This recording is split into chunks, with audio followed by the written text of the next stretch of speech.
In this simple video tutorial, I'm going to share with you how to add YouTube search bar to your home screen on iPhone.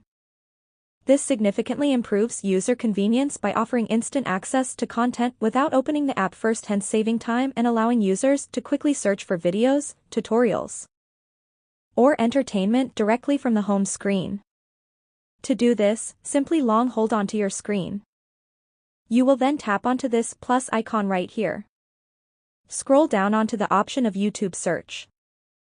Tap on it and select on either of the two icons. Tap on Add to Widget. The YouTube search bar will get to your home screen successfully.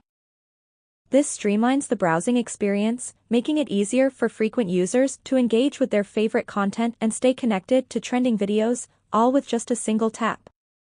That's how easy it is to add YouTube search bar to your homepage on iPhone. If you have any questions, just let me know in the comments section down below.